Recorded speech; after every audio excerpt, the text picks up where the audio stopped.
When did the name come and how? Yes. I was a baby, like, and my great grandma, she was holding me in her arms, and it was a squirrel out in her gardens, like picking at her tomatoes, and like when the squirrel moved, I moved. We moved at the same time, so just named me that when I was a little baby. Does like your mom ever like if you get in trouble like Marquarius? Yeah, she called me Marquarius like all the time, like when I like do like bad or something, like something wrong. She be like Aquarius. One,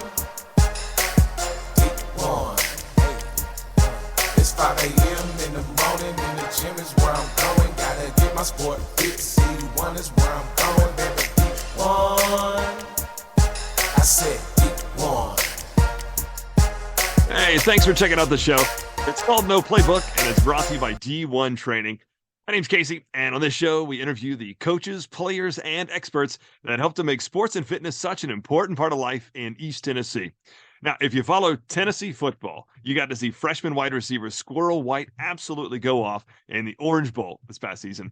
And I guess it's because maybe they were both running with the twos, but both Squirrel White and quarterback Joe Milton, they really developed a great on-field relationship. So had Squirrel White on the show to talk about what we can expect from that relationship next season. He also talks about his recruiting process and how he chose the Vols over in-state Alabama, as he's from Birmingham, Alabama. We also have a little bit of fun, and we assign some more animal nicknames to some of his teammates on the football team.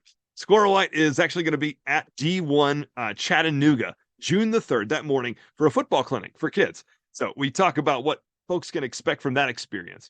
If you've never been to a D1 training, they got personal training, team training, youth developmental programs, adult boot camp classes, and so much more. Right now, let's get to it. Here's Squirrel White on No Playbook.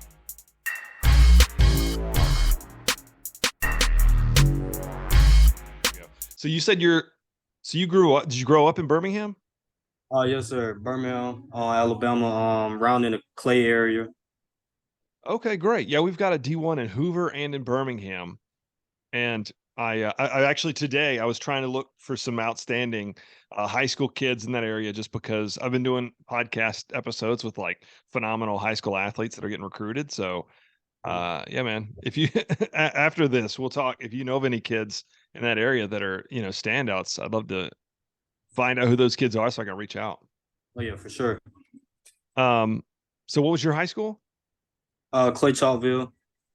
Okay, cool. So what was that recruitment process like for you going from the heart of like Alabama and Auburn country to, signing with the Vols?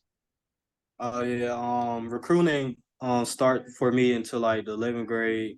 My first offer was like Virginia Tech, and as the season went on, I kind of like picked up some more big time offers, and Tennessee offered, and then like more schools offered from the SEC like Bama and Auburn. And like when I got the Bama offer, like a kid from Alabama, like your dream is to like to play for Alabama, and like I was just shocked to even get an offer for them. And I don't know, like Tennessee just stood out to me, like the culture there, Coach Height, like what he does for the offense and stuff, and I just feel like I can like be big time in that offense. Heck yeah. I mean, last year you're a freshman and you had such a great year, capped it off with what was it, over 100-yard Orange Bowl performance. What was it like getting those kind of targets in such a big game like that at the end of the year? Oh yeah, I just saw it as like opportunities, man, big opportunities for me, and like I just took advantage of those opportunities. Yeah, yeah. So, Squirrel White, thank you for coming on the show. I got to spend some time with you at Dick's House of Sport last year, and I Mhm. remember you interacting with kids, running around the track, Yeah. just really kind of getting on their level, having some fun. And you strike me as just a big kid. I bet you've kind of gotten that before, but I want to hear a little bit about like little kid squirrel.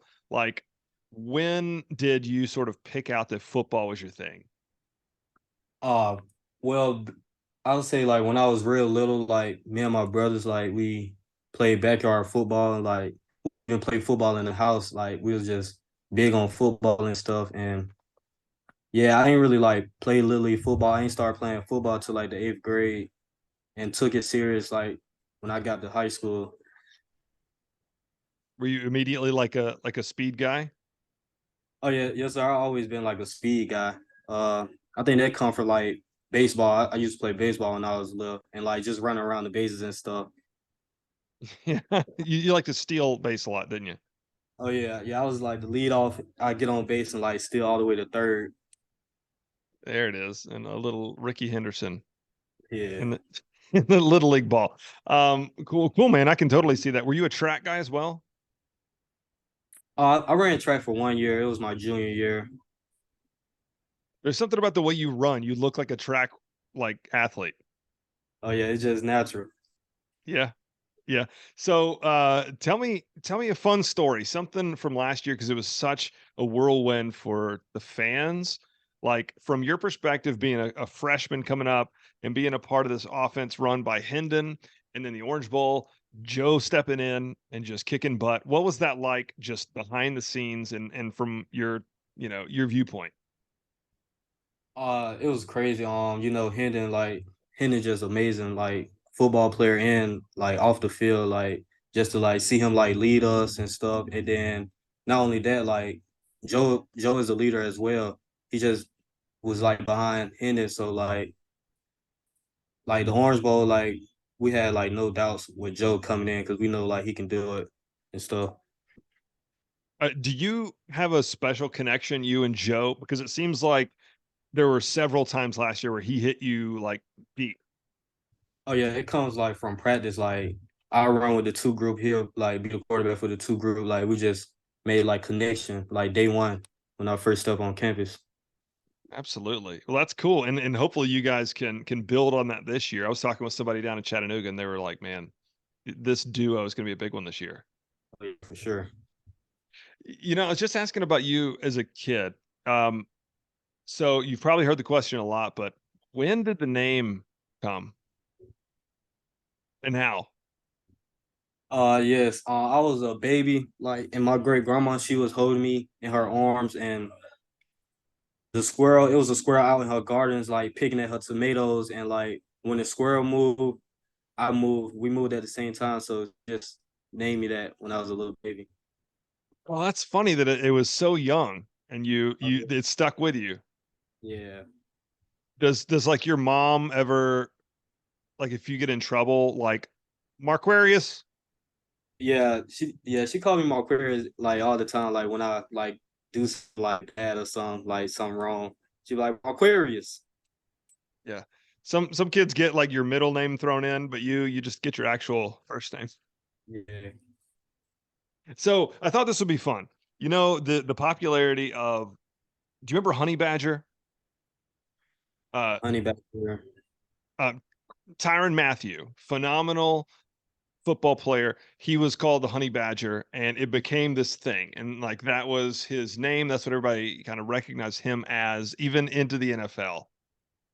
You are going to be known as Squirrel White. Um, Yeah. and I thought it'd be fun to see if we can come up with another animal nickname for another one of your teammates. Oh yeah. I think it's like real easy because his name is Caleb Webb, so Spider Oh, yeah, Man. okay. Yeah. That's a good one. Now, does he play like I know who's it? Brian Burns in the NFL. He gets Mhm. down on all fours and he kind of crawls around and he's kind of turned into the Spider-Man moniker. Is that kind of what Webb does for you guys? Yeah, like just be able to catch the ball, hold it in like a web, like yeah, like the ball attached to his hand. Right on. I get that. Now, how about a guy like Cooper Mays? I was thinking like some of these big boys, they got to have some kind of a fun nickname too. Let's see. You know what I mean? Because the fast guys, it's kind of Okay. like they get the highlight reel and they get the opportunity for some fun names. But the big boys, they're in the trenches. They need something too. I'll say Javante Spraggins. I'll say he like a grizzly bear. There you go. Yeah. That's right. Relentless. He's big and he snarls at the line. Yeah. Thanks. That's great. All right, man. So if you talked a little bit about the recruiting process, and I think that's great that you had these other offers, and you selected to come be a part of the hype. But I want to talk for a sec about the event you're doing with D1 down in Chattanooga. So Mm-hmm. I've learned in working with these D1s at other locations that down in Chattanooga, there's a lot of Tennessee fans, but with it being like a little over an hour and a half, um, uh, from some parts of town, that a lot of those folks don't get the opportunity. So like, Squirrel White, Joe Milton, some of these other guys are kind of all around town doing NIL events here in Knoxville. So if you really want to meet Jalen Wright, Jabari Small, you're going to find a chance. You know what I mean? It might be at Dick's, it might be at Alumni Hall or D1, wherever it might be. But these folks in Chattanooga aren't getting that chance. So Yeah. putting together a football clinic with an athlete like you, I think is going to be such a fun, unique opportunity for them. So what do you think kids that are coming to this football clinic can expect from, getting to take part in this? I think they'll just expect like I think they should expect like they just gonna get all of me. Like I'm just gonna interact with all the kids and just be there for them, just giving back with them. Yeah. And so D1, we've been working with a lot of camps. We're doing a Joshua Dobbs camp. Mm-hmm. Dane Davis has got one going on up in Johnson City. TK Jr., Jalen Hyatt, we're doing something with him as well. But the cool thing is, so what we're able to offer is like speed, agility, quickness training also.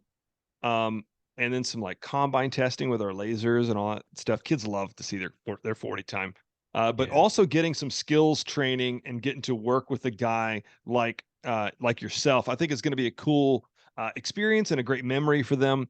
So they're going to play and get the camp. Then also they'll get a chance to get an autograph and a picture with you. And I know that's something you're going to really enjoy down in Chattanooga, right? Sure. Yeah. Have you had a lot of NIL experience so far? Oh yeah, I had a couple. Like it's a place down there in Knoxville, Tennessee. Brown Squirrel Furniture. Oh, We just yeah. recently did a deal. Yeah, got some furniture for them. That was one that when it came out, it just made me laugh just because of the name, obviously, is the connection. Yeah, So facts. that's a cool connection, you and Brown Squirrel. Yeah. Um, so Heupel's offense, obviously a speedy receiver. We got to see what Jalen Hyatt got to do last year, and frankly, it was pretty surprising. So, do you look at that also and think like this is the lane that I want to step into in my next couple years?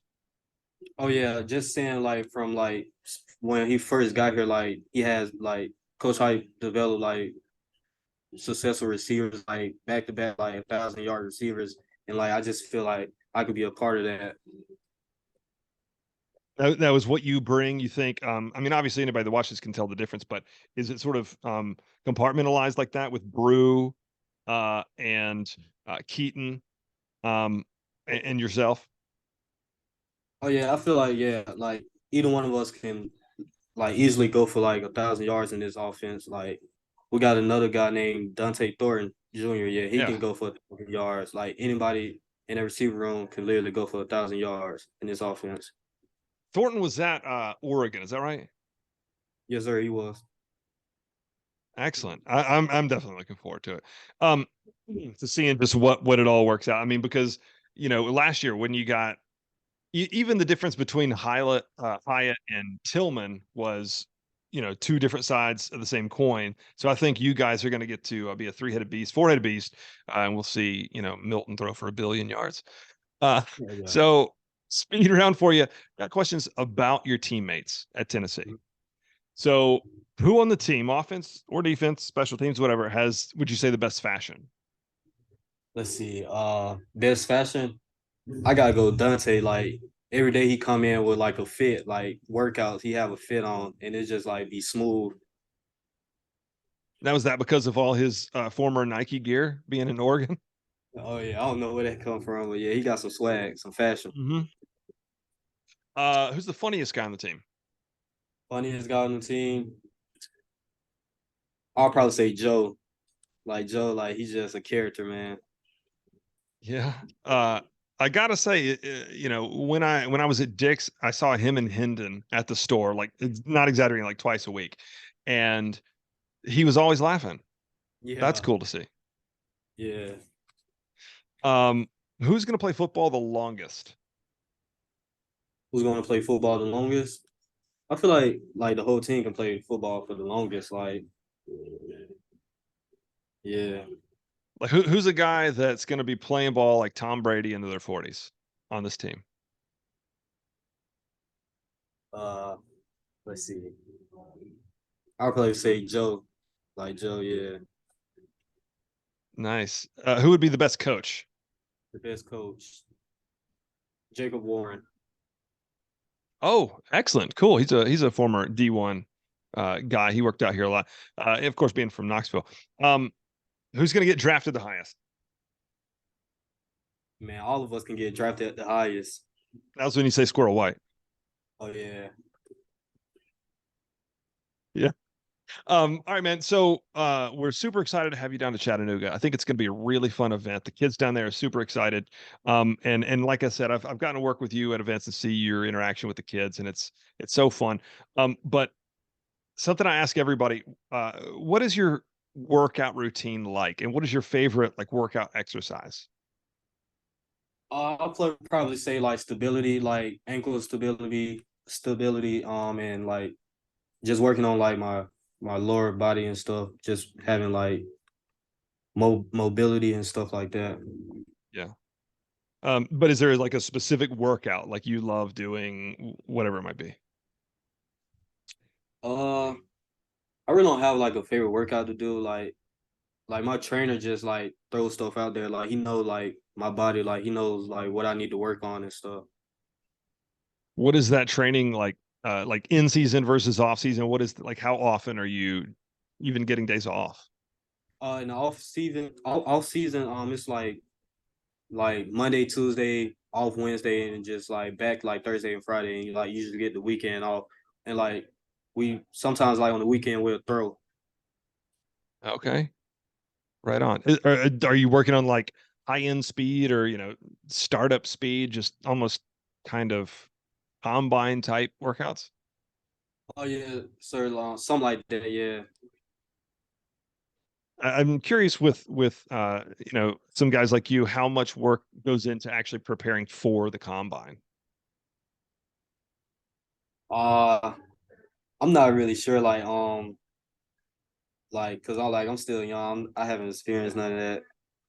Yeah. So Well, I'll tell you, like, I mean, that really is something that D1 works. We've worked with athletes, um, you know, for years on stuff like that. So I could give you a long list of folks that they come here and specifically work on those things because, as you know, we got to see with Anthony Richardson last year, like what you do at the combine is going to get you drafted higher. So, but anyway, man, Squirrel White, I won't keep you much longer.